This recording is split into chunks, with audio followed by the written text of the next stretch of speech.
Hi అండి, అందరికీ నమస్కారం. నేను ఈరోజైతే బిజిగిర్ షరీఫ్‌కు అసలెందుకు వెళ్ళాను, అక్కడ నాకు ఎలాంటి ఎక్స్‌పీరియన్స్ అనేది ఎదురైంది, ఇవన్నీ గూడా నేను మీతో ఈ వీడియోలో షేర్ చేసుకుందాం అనుకుంటున్నాను. అసలు నిజానికి నేను ఈ వీడియో అసలు చేయొద్దు అనుకున్నాను. ఎందుకంటే దీన్ని నేను ప్రోత్సహించినట్టు అయితుందేమో అని అనుకున్నా. కానీ చాలామంది నాకు పర్సనల్‌గా మెసేజెస్ అండ్ కామెంట్ బాక్స్‌లో కాల్స్ కూడా చేస్తున్నారు, ప్లీజ్ మీ ఎక్స్పీరియన్స్ని షేర్ చేయండి అని. సో నేను మీకోసమే ఈ వీడియో షేర్ చేస్తున్నాను. నా వాయిస్ క్లారిటీగా ఉందనే అనుకుంటున్నాను. ఏదైనా చిన్న చిన్న పొరపాట్లు ఉంటే అడ్జస్ట్ చేసుకోండి. అయితే నేను అసలు బిజిగిర్ షరీఫ్కి వెళ్ళాలని ఎందుకు అనుకున్నా అంటే, ప్రధాన కారణం మన సబ్స్క్రైబర్సేనండి. మన సబ్స్క్రైబర్స్లో అరుణ అని ఇంకా కొంతమంది అండి, నేను అందరి నేమ్స్ మెన్షన్ చేయలేను. కొంతమంది అయితే అక్కడికి వెళ్ళండి, మీకు మంచి జరుగుతుందక్క, ఇంకా అందరైతే అలా అంటారు, మీరు కూడా అన్ని రకాల ప్రయత్నాలు చేయండి అని చెప్పి పదే పదే నాకు కామెంట్ చేశారండి చాలామంది. అండ్ పర్సనల్గా కూడా నాకు వాట్సాప్ మెసేజ్ చేశారు, మనది సోషల్ మీడియాలో నెంబర్ ఉంది కాబట్టి. సో ఈ విధంగా నేను అందరినీ పరిగణలోకి తీసుకొని వెళ్ళడం జరిగింది. నిజానికి 100కి 100% నేను ఇలాంటివి అసలు ఫస్ట్ ట్రస్ట్ చేయనండి, నాకు నమ్మకం లేదు. కానీ నేను చంటి విషయంలో కూడా ఇలాంటివి నమ్మక కొంత ఏమరపాటుగా ఉండి, నేను ఓన్లీ హాస్పిటల్ సెక్టార్ను మాత్రమే నమ్ముకొని నేను ఏదైనా పొరపాటు చేశానేమో అని ఒకానొక సందర్భంలో నాకు బాధ అనిపించిందండి. అంటే ఇలా కూడా ట్రై చేస్తే ఆయన నేను బ్రతికించుకునేవాడినేమో అనే ఫీల్ నాకు ఒక సందర్భంలో రావడం జరిగింది. సో అలాంటి సందర్భం ఇప్పుడు మళ్ళీ రిపీట్ కావద్దు, ఎందుకంటే 2 ఆడపిల్లలు నన్ను నమ్ముకునే ఉన్నారండి. ఎవరు ఉన్నా కూడా నన్ను మించి అయితే కాదండి, నేనే వాళ్ళ లైఫ్కి కర్త కర్మ క్రియ, ఇది నా బాధ్యత కూడా. సో అందుకనే నేను అస్సలు నెగ్లెక్ట్ చేయొద్దు అని హాస్పిటల్తో పాటుగా వీటిని కూడా నేను ట్రస్ట్ చేయడానికి వన్ ఆఫ్ ద రీజన్ ఇదేనండి. చంటి విషయంలో వాళ్ళ సిస్టర్ వాళ్ళు మూవ్ ఆన్ అయ్యారు. నేను కొన్ని సందర్భాల్లో వద్దు అంటే కూడా వాళ్ళు వినలేదు, అట్లాంటి వాటిని వాళ్ళు తీసుకెళ్లారు. బట్ అయినా మాకు ప్రయోజనం జరగలేదండి. మేము వెళ్ళిన వే కరెక్ట్ కాదేమో, బట్ బిజిగిర్ షరీఫ్కి అయితే మేము వెళ్ళలేదు చంటిని తీసుకొని ఇంతవరకు. కానీ నాకు మాత్రం మన సబ్స్క్రైబర్స్ సజెషన్ చేశారు చాలామంది. కొంతమంది అయితే ఇంకా ఇంటికి వచ్చి మేము వెహికల్ పెట్టి మిమ్మల్ని తీసుకెళ్తాం, మీరు వెళ్ళకపోతే అని బెదిరించారు కూడా, అంటే ప్రేమతో. సో అలాంటి సిస్టర్స్ కూడా ఉన్నారండి. సో అందుకనే నేను ఒక అడుగు ముందుకేసి ఇక్కడికి వెళ్ళడం జరిగింది. అసలు నేను ఎందుకు వెళ్ళానంటే, నా ఆరోగ్య పరిస్థితి బాగాలేదండి. ఒక ఆమె కామెంట్ పెట్టింది, ఒక సిస్టర్ ఎలాంటి ప్రాబ్లమ్స్ ఉన్న వాళ్ళు వెళ్ళొచ్చు బిజిగిర్ షరీఫ్, కానీ అక్కడైతే ఎలాంటి రెస్ట్రిక్షన్స్ లేవండి, ఇలాంటి ప్రాబ్లమ్స్ అని. మనకు ఇంట్లో సమస్యలైనా ఆరోగ్య సమస్యలైనా కూడా ఇలాంటివైనా సరే అండి, ప్రాబ్లమ్స్కి అక్కడ అందరూ కూడా వెళ్తున్నారు. అక్కడ నేను గమనించింది అయితే అదేనండి. అండ్ అది ఒక టూరిస్ట్ సంబంధించిన ప్లేస్ కూడా అండి, చాలా చక్కగా ఆహ్లాదకరంగా ఉంది.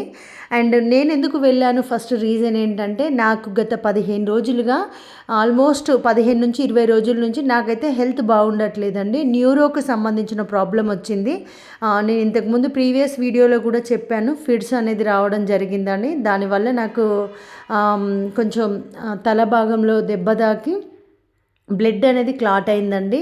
ఆ క్లాటింగ్ అనేది ఉండడం వల్ల నాకు కొంచెం ట్యాబ్లెట్స్ వాడడం వల్ల ఎప్పటికీ కూడా అనీజీగా ఉండడము, అండ్ కాళ్ళు చేతులు ఇట్లా సపోర్ట్గా లేవ్వండి. అంటే ఇప్పుడు ఒక గ్లాస్ని కూడా నేను లిఫ్ట్ చేయలేకపోతున్నా కొన్ని సందర్భంలో. అది ఎట్లా అంటే వీక్నెస్ అనిపిస్తుంది.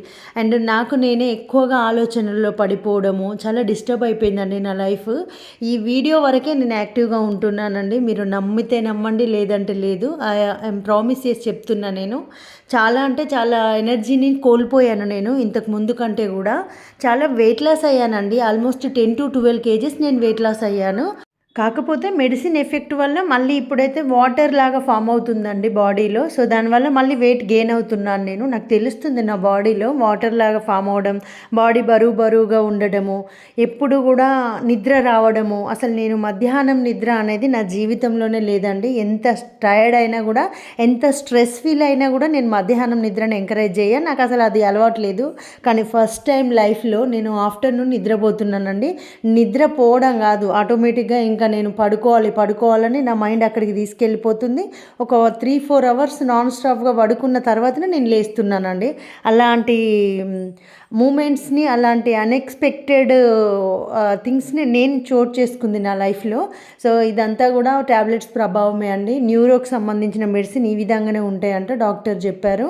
సో పవర్ఫుల్ ట్యాబ్లెట్స్ కాబట్టి ఆటోమేటిక్గా నా బాడీ నాకు అనుకూలిస్తలేదు. అందుకని నేను అసలు ఏంది ఇదంతా ఇట్లా జరుగుతుంది, నాకేమన్నా అయితే ఈ పిల్లల పరిస్థితి ఏంది ఇంతకు అని చెప్పి అప్పుడు నేను ఈ బిజ్జిగిరి షరీఫ్ ఇట్లాంటి కొన్ని నేను ఎంపిక చేసుకున్నాను. మేబీ ఏదైనా వేరే ఉంటుందా మరి అని నాకు నేను ఆలోచనలో పడిపోయి వెళ్ళిన మార్గమే బిజ్జిగిరి షరీఫ్ అండి. ఇది నేను మీకు ఎందుకు చెప్తున్నాను అంటే, నేను అసలు ఇలాంటి ట్రస్ట్ చేయనని చెప్పాను కదా, కానీ అయినా ట్రస్ట్ చేయడానికి రీజన్ ఇది. నాలో నేనే ఊహించని పరిణామాలను ఎదుర్కొంటున్నానండి. మీరందరూ కూడా నా వెల్ విషర్స్ అండి, అందుకనే చెప్పుకుంటున్నా మీకు. ఎందుకంటే చెప్పుకుంటే బాధ అనేది కొంత పర్సంటేజ్ అయినా తగ్గుతుంది. అది సైకలాజికల్ డిజార్డర్ అంతే ఇంకా. సో అందుకనే నేను చెప్పుకుంటున్నా మీతో. చాలా అంటే చాలా సఫర్ అవుతున్నానండి. మీకు ఈ మాటలు చెప్పడానికి నేను చాలాసేపు ప్రిపేర్ అయ్యి నన్ను నేను యాక్టివ్ మూడ్లోకి తీసుకొచ్చుకొని మరీ వీడియో చేస్తున్నానండి. అంటే చూడండి, ఇంతకుముందు నేను 24/7 ఈ విధంగానే ఉండేదాన్ని, కానీ వీడియో కోసం యాక్టివ్ మూడ్లోకి వస్తున్నా అంటే చాలా నన్ను నేను మార్చుకొని ఒక గంట సేపు, ఒక హాఫ్ అన్ అవర్ కేటాయించాల్సిన పరిస్థితి ఏర్పడింది ఈరోజు. అంత ఇన్యాక్టివ్గా ఉంటున్నాను, బాడీ అనేది కోఆపరేట్ చేయట్లేదు. సమ్ టైమ్స్ నేను ఒక గ్లాస్ కూడా లిఫ్ట్ చేయలేకపోతున్నాను. చాలా వీక్ అనిపిస్తుంది బాడీ కూడా. అసలు అన్నం తింటుంటే మనం అన్నం తినడానికి మామూలుగా నములుతాం కదా, ఆ నమలడం కూడా కష్టమవుతుందండి సమ్ టైమ్స్ నాకైతే. అంత అసలు ఎందుకు అవుతుందో కూడా నేను అసలు ఏం అర్థమవుతలేదు. ఇక ఏమన్నా అంటే వాళ్ళు మొత్తం బాడీ చెకప్ అంటారు, లేదంటే ఇంకేదేదేదో అని నన్ను అంత పరిశాన్ చేస్తారని చెప్పుకుంటలేను డాక్టర్స్కి. కానీ చాలా వేరియేషన్స్ వచ్చాయి బాడీలో, అసలు ఎక్స్పెక్ట్ చేయలేదండి. ఇలాంటి పరిస్థితి అసలు ఎవరికి రావద్దు, తెచ్చుకోకండి కూడా. ఓవర్ థింకింగ్ అనేది ఫస్ట్ ఆఫ్ ఆల్ మనం స్టాప్ చేస్తే ఆల్మోస్ట్ 90% ఆఫ్ డిసీజెస్కి చెక్ పెట్టినట్టేనండి. ఇది నా ఓన్ ఎక్స్పీరియన్స్ తోటి నేను చెప్తున్నాను. ఓవర్ థింకింగే దీనికి అంతటి కారణము. స్ట్రెస్ అండ్ ఒకదాని తర్వాత ఒకటి సమస్యలు, నేనున్నా అని పోటీపడి రావడము అన్నీ కలిసి నన్ను కుంటుపడేసినాయండి. కానీ కుంటుపడేయడం ఏదైనా కూడా ఎవరి జీవితంలోనన్నా వస్తాయి. ఎందుకంటే సమస్య లేని వాళ్ళు ఉండరు ఈ ప్రపంచంలో, సమస్య లేని వాళ్ళు అనేవాళ్ళు లేరు అని చాలా అధ్యయనాలు కూడా తెలియజేస్తున్నాయి. కానీ సమస్య నుంచి బయటపడడానికి మనం తీసుకునే నిర్ణయాలు, ప్రయత్నాలే దృఢంగా ఉండాలి. ఇప్పుడు చంటికి కూడా హెల్త్ ఇష్యూ వచ్చింది మనకు తెలిసినంత వరకు, కానీ చంటి నెగ్లెక్ట్ చేశాడు. దానివల్ల ఆయన ఈరోజు మనకు కనిపించకుండా ఇలాంటి పరిస్థితి ఏర్పడింది. హెల్త్ ఇష్యూస్ కామన్ అండి, మనం దాన్ని ఎదుర్కొనే విధానం ఇంపార్టెంట్ అని నేను అంటున్నా. దీనికి నేను బాధపడట్లేదు, దీన్ని సమర్థవంతంగా ఎదుర్కోవాలి అని మాత్రం గట్టిగా అనుకుంటున్నాను. అండ్ నేను బిజిగిరి షరీఫ్కి వెళ్ళడం గురించి ఇప్పుడు టాపిక్ అండి. ఇది జమ్మికుంటకు దగ్గరలో ఉంటుందండి. జమ్మికుంటకు వచ్చిన తర్వాత బిజిగిరి షరీఫ్కు దారి అంటే ప్రతి ఒక్కరు చెప్తారు. అండ్ 10 కిలోమీటర్స్ ఆ మాత్రం డిస్టెన్స్ ఉందండి, ఎక్కువ డిస్టెన్స్ అయితే లేదు బిజిగిరి షరీఫ్. దీనికి రైల్వే మార్గం కూడా ఉంది. జమ్మికుంట స్టేషన్ ఎక్కితే మనకు నెక్స్ట్ స్టేషన్ ఇదే అండి, బిజిగిరి షరీఫే. అంటే కాజీపేట సైడ్ వెళ్ళదు ట్రైను, మందమరి సైడ్ వెళ్తుంది అన్నట్టు. సో అందులో ఫస్ట్ స్టేజ్ బిజిగిరి షరీఫే. చాలా తక్కువ డిస్టెన్స్ అండి, ఆల్మోస్ట్ 10 కిలోమీటర్స్ బిలోనే. సో ఇంకా బిజిగిరి షరీఫ్కి ఫస్ట్ నేను వెళ్ళడంతో అక్కడ వాళ్ళైతే ఒక అమ్మ దగ్గర నిమ్మకాయలు, కొబ్బరికాయ ఇంకా వాళ్ళు కొన్ని ఇచ్చిరండి. అదంతా ప్యాకేజ్ లాగానే ఉంది. 130 రూపీస్ తీసుకొని అదైతే నాకు ఇవ్వడం జరిగింది. అది తీసుకొని మనం అక్కడ ఉన్నటువంటి వాళ్ళ దగ్గరికి వెళ్ళాలి. పెద్ద లైన్ ఉందండి. అర్లీ మార్నింగ్ వెళ్తేనే మీరు అక్కడ కలవడం అనేది జరుగుతుంది. ఎందుకంటే చాలా పెద్ద లైన్ ఉన్నది. నేను వెళ్ళిన టైంకి ఒక 3-4 అవర్స్ వెయిట్ చేశానండి. వెళ్ళింది మార్నింగే నేను, కానీ అయినా కూడా 3-4 అవర్స్కి ఎక్కువనే నేను వెయిట్ చేశాను. సో కాబట్టి మీరు ఎర్లీ మార్నింగ్ వెళ్ళడానికే ప్రయత్నం చేయండి. అక్కడికి వెళ్ళాలి అంటే మీరు కొన్ని వాటర్, కొన్ని స్నాక్స్ అట్లాంటివి ప్రిపేర్ చేసుకొని వెళ్ళండి. ఎందుకంటే ఎట్లయినా లైన్లో ఉంటాం కాబట్టి కొంత మనకు అవసరం అవన్నీ కూడా. సో వెళ్ళిన తర్వాత ఆ లైన్లో ఉన్న తర్వాత వాళ్ళు పిలిచారు, వెళ్ళిన నేను అక్కడికి. ఇంకా ఆయన నాకు సమస్య చూడగానే అతనే చెప్పేశాడండి, నేనేం చెప్పుకోలేదు. కాకపోతే హెల్త్ ఇష్యూ ఉంది అని ఒక్కటి మాత్రం చెప్పిన, నా ఆరోగ్యం బాగుండట్లేదు, నేను అందుకే మిమ్మల్ని సంప్రదించానని చెప్పడంతో తను నాకు కొన్ని విషయాలు చెప్పడం జరిగింది. నేను ఇన్నడు వినని వర్డ్స్ అని అన్నట్టు అవి. అసలు మీతో ఇలాంటి విషయాలు షేర్ చేస్తానని అసలు ఎక్స్పెక్ట్ చేయలేదండి. కానీ చెప్పుకోవాల్సిన పరిస్థితి ఏర్పడింది. ఆయనైతే ఇంకా నన్ను చూడడంతోటే చాలా అంటే చాలా రూడ్ మాటలతోటి, అంటే రూడ్ బిహేవియర్ తోటి వాళ్ళు కొన్ని కొన్ని వర్డ్స్ కొంచెం వల్గర్‌గానే మాట్లాడారు. మనం మామూలుగా ఇండ్లల్లో మాట్లాడుకుంటాం కదా! ఆ విధంగా మాట్లాడుతూ చేతబడి చేశారు మీకు అని చెప్పి వాళ్ళను తిట్టినట్టుగా చెప్పడం జరిగిందండి. మీకు చేతబడి జరిగింది అని చెప్పాడు. నేను ఇంత సాఫ్ట్‌గా చెప్తున్నా, ఆయన ఇట్లా చెప్పలే. కొంచెం రూడ్‌గానే కోపంతోటి ఆయన కళ్ళు ఇట్లా పెద్దగా చేసుకొని చెప్పిండు. రూడ్‌గా మీకు చేతబడి జరిగింది. నిన్ను వాళ్ళు ఇబ్బంది పెట్టాలని చూస్తున్నారు అని చెప్పి ఇంకా ఆయన ఒక నిమ్మకాయ సగం కట్ చేసి, అంటే నా హెడ్ మీదనే కట్ చేసిండు అది కూడా. నేను చాలా భయపడ్డా.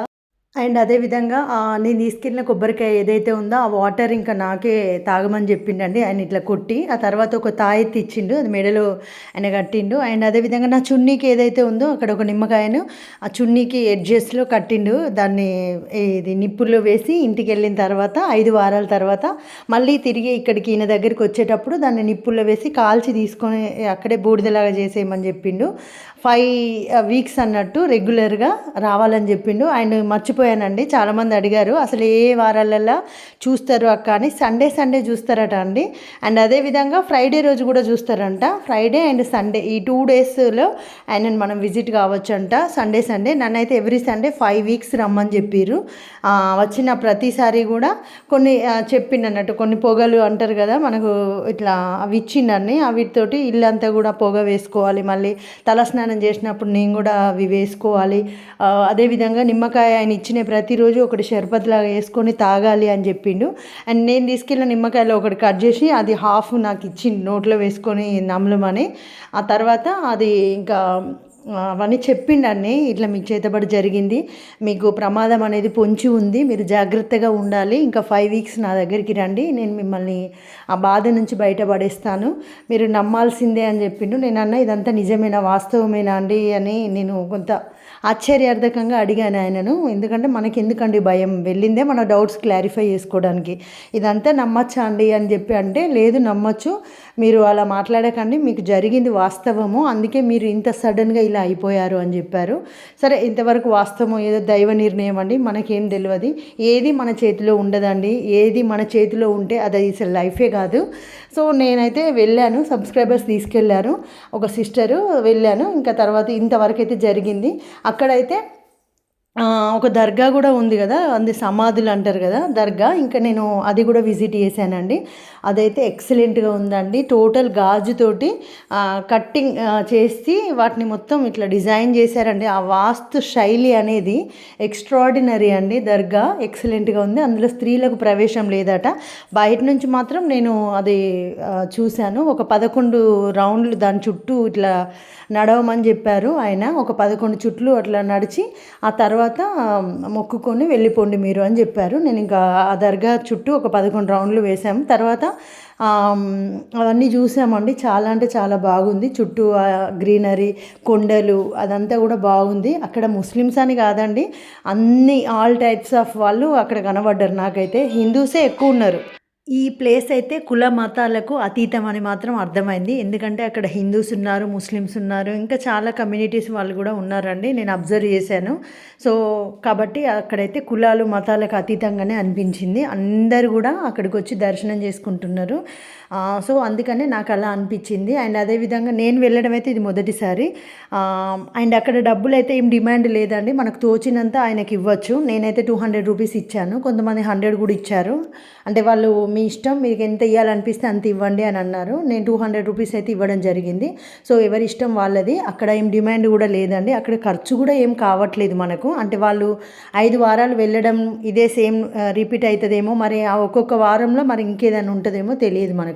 కాకపోతే ఇప్పటివరకు అయితే జరిగింది ఇదేనండి. ఆ ప్లేస్ అయితే జమ్మికుంటకు నియర్. అండ్ అక్కడికి వెళ్ళడానికి మనకైతే ఒక కొబ్బరికాయ అవన్నీ అక్కడ వాళ్ళే ఇస్తున్నారు ప్యాక్ చేసి. అక్కడికి వెళ్ళిన తర్వాత ఆయనకు ఒక 100-200 ఇస్తే అది మనకు జరిగిందని ఆయన చెప్తున్నాడు.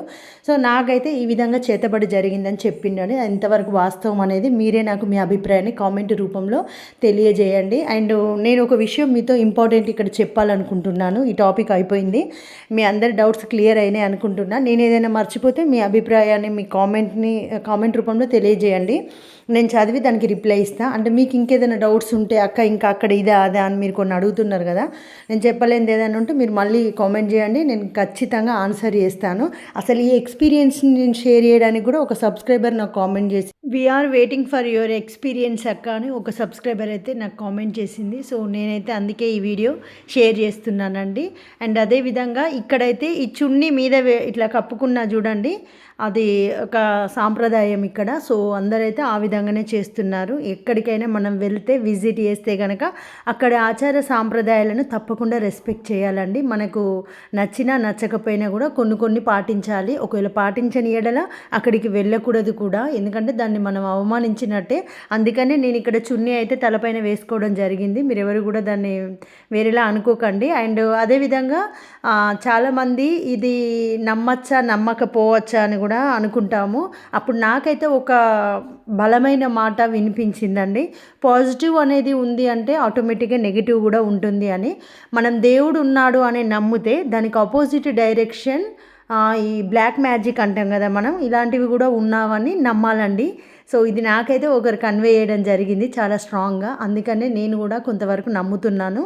సరే, అది నమ్మడం నమ్మకపోవడం ఎవరి అభిప్రాయం వాళ్ళదండి. కాకపోతే మనం అన్నీ పాటించితేనే మనకు కూడా కొంత సాటిస్ఫాక్షన్ అనేది ఉంటుంది. కొన్ని సందర్భాలలో ఈ నమ్మకాలే మనల్ని కాపాడుతాయండి. ఇది నేను లైవ్లో చూశాను మా బ్రదర్ విషయంలో, అందుకనే అంటున్నాను. అంటే మన మనసులో ఏముంటుంది అంటే ఇక్కడికి వెళ్తే నేను మంచిగా అవుతాను అని ఒక ఫీల్ ఉన్నదనుకోండి, అక్కడికి వెళ్తే అది మంచి జరిగినా జరగకపోయినా మనం ఆటోమేటిక్గా పాజిటివ్ వైపు వెళ్ళడానికి ఆస్కారం ఉంటుందండి. ఇవి కొన్ని సందర్భాల్లో నమ్మాలి. నేనైతే పాజిటివ్ ఉన్న చోట నెగిటివ్ ఉంటుంది అని నాకు ఎవరైతే చెప్పారో అది నేను ఒక వంతుకు నమ్మానండి. అందుకే నేను ఇంత దూరం వెళ్ళడానికి స్ట్రాంగ్ రీజన్. అండ్ ఇంకొకటి ఏంటంటే ప్రతి ఒక్కరూ హాస్పిటల్ సెక్టార్కి అయితే ఫస్ట్ ప్రయారిటీ ఇవ్వండి. దాని తర్వాత ఆప్షనల్గా మాత్రమే ఇలాంటి వే అనేది ఎంపిక చేసుకోండి. ఇది నేను మీ అందరినీ కూడా రిక్వెస్ట్ చేస్తున్నాను. ఎందుకంటే మన బాడీ అనేది సైంటిఫికల్గా డాక్టర్స్ చేతుల్లోనే ఉంటుందండి. మనకు ఆర్గాన్స్ అనేవి ఏ విధంగా మూమెంట్ ఇస్తున్నాయి, మన బాడీలో జరిగేదంతా కూడా మనకు అడ్వాన్స్ టెక్నాలజీ ఉంది ఇప్పుడు. సో మనం ఇలాంటి వాటిని నమ్మి కూడా మన ఆరోగ్యాన్ని మరీ క్షీణ దశకు తీసుకొచ్చుకోవద్దండి. ఫస్ట్ ప్రయారిటీ అయితే హాస్పిటలైజేషన్కి ఇవ్వండి.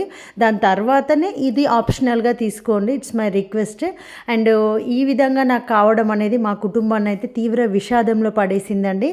నేను సర్వైవ్ అవుతున్నాను, చాలా యాక్టివ్గా ఉండడానికి ప్రయత్నం చేస్తున్నాను. కాకపోతే మా అమ్మ మాత్రం చాలా సఫర్ అవుతుందండి. ఎట్ ఏ టైం మా బ్రదర్స్ కూడా, ఎందుకంటే నేను ఒక్క కూతురునండి మా అమ్మకి. 4 బ్రదర్స్కి తోడనే నేను ఒక్క సిస్టర్ని. కానీ ఈ విధంగా కావడం అనేది అసలు ఏ కుటుంబంలో జరగద్దు. ఎందుకంటే మా హస్బెండ్కి అలా జరిగి రీసెంట్గా ఆయన చనిపోవడం జరిగింది. ఆయన చనిపోయి కనీసం మేము ఇట్లా ఆయనను మర్చిపోలేదండి. ఇంకా మర్చిపోవడం అనేది ఈ లైఫ్ అయిపోయే వరకు కూడా జరగదు. కాకపోతే ఆ సందర్భాన్ని ఇంకా మేము డైజెషన్ చేసుకోలేని పరిస్థితులలోనే మళ్ళీ నాకు ఇలా అవ్వడం అనేది అసలు ఎవరికి జరగదు ఇలాంటివి. ఎందుకంటే నన్ను నమ్ముకొని 2 పిల్లలు ఉన్నారు. మా అమ్మ వయసు 80 సంవత్సరాల పైనే అండి.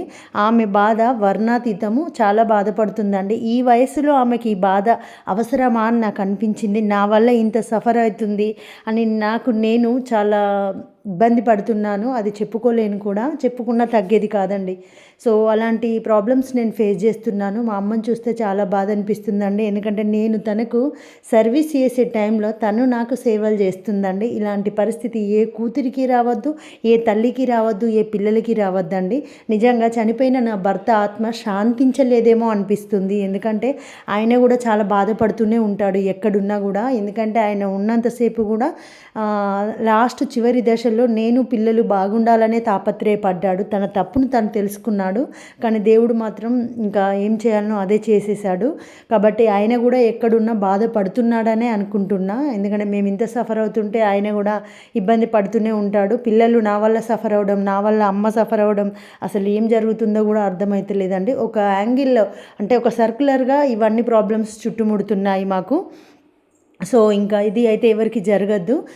నా ఆరోగ్యం అనేది చాలా అంటే చాలా నేను ఎక్స్‌పెక్ట్ చేయని దశకెళ్ళిపోయిందండి. నాకు నేను సర్వైవ్ కాలేకపోతున్నా కొన్ని సందర్భాల్లో. అంటే నేను సపోర్ట్ తీసుకుంటున్నా అమ్మది, పిల్లలది సపోర్ట్ తీసుకొని నేను మూవ్ ఆన్ అవుతున్నా. ఫుడ్ విషయంలోనైనా ఇంకా వేరే విషయాల్లో అమ్మ సపోర్ట్ లేకుండా నేను ముందుకు వెళ్ళలేకపోతున్నాను. సో ఈ పరిస్థితి అయితే ఎవరికి రావద్దని నేను మనస్ఫూర్తిగా కోరుకుంటున్నానండి. మొన్ననే ఆయన అలా జరగడము, ఆయన జరిగిపోయిన తర్వాత కొంత విరామం కూడా లేదండి కనీసానికి. పిల్లలను నేను ఏమాత్రం కూడా అసలు సంతోషంగా చూసుకునే దశ రానే రాలేదు. ఇంతలోనే నాకు ఇలా అయిపోయింది. అసలు పిల్లల్ని చూస్తే చాలా బాధ అనిపిస్తుంది. వాళ్ళ జీవితం అనేది కష్టాలకు కేర్ ఆఫ్ అడ్రస్‌గా మారిపోయింది. ఎంత తమ్ముడు ఉన్నా, ఎంత బ్రదర్స్ ఉన్నా కూడా వాళ్ళకు తల్లి మించిందైతే కాదండి. ఎందుకంటే పిల్లలకు తెలుసు కదా, మా నాన్నకు అలా అయింది, మా అమ్మకి ఇలా అయింది అని. మనం చెప్పినా కూడా వాళ్ళకు మాత్రం వాళ్ళ కళ్ళతో వాళ్ళు చూస్తున్నారండి. అందులో ప్రవస్తి ప్రశస్తి అయితే చాలా మెచ్యూరిటీ ఉన్న పిల్లలు.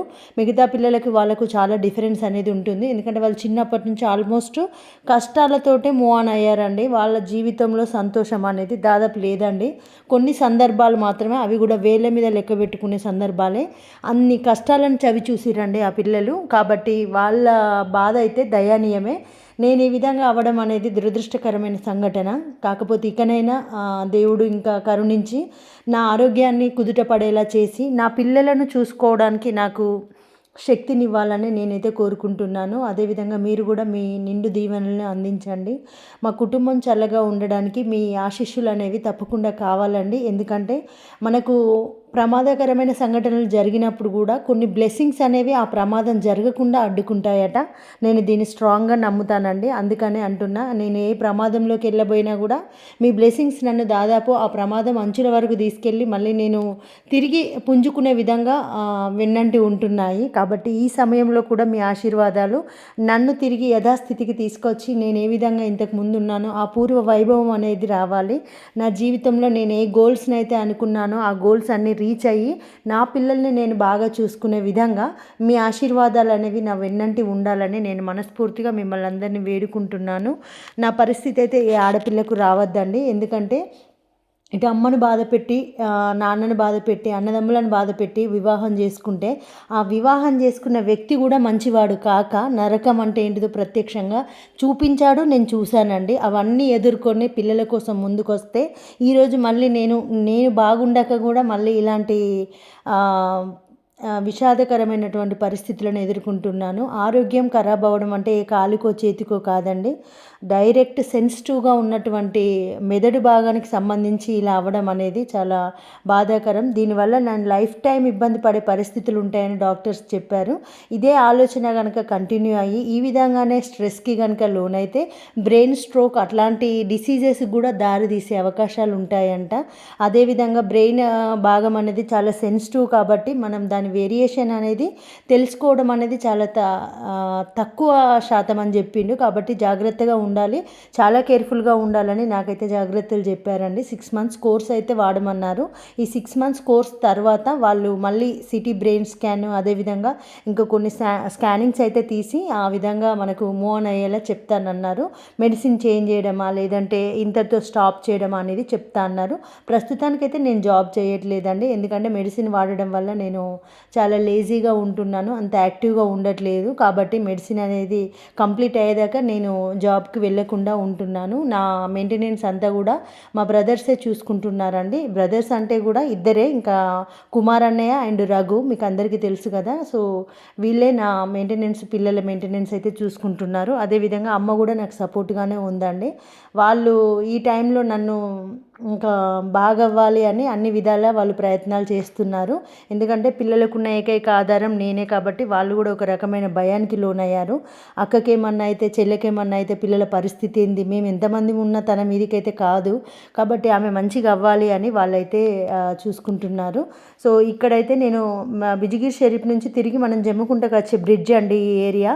ఇక్కడైతే కొంతమంది గొర్రెలు కాస్తున్నారు, మేకలు. సో అక్కడైతే నేను ఒక వీడియో తీసుకున్నాను. ఈ వీడియో నాకు సబ్స్క్రైబర్ బలవంతంగా తీసిందండి. అక్క మీరు కురుమోళ్ళు కదా, ఈ వీడియో మీరు ఒక సాంగ్ పెట్టుకోవచ్చు, అండ్ నా డ్రీమ్ అక్క మిమ్మల్ని ఇట్లా చూడాలని అని నన్ను చాలా బలవంతం చేసి ఈ వీడియో తీయించింది. అండ్ చాలా సంతోషంగా అనిపించిందండి. అంత బాధలో నేను నవ్వాను అంటే తను నాతో చాలా జోవియల్గా ఉంది. నిజంగా నాకు చాలా హ్యాపీగా అనిపించింది. నేను అక్కడ వీడియో కూడా తీసుకున్నాను.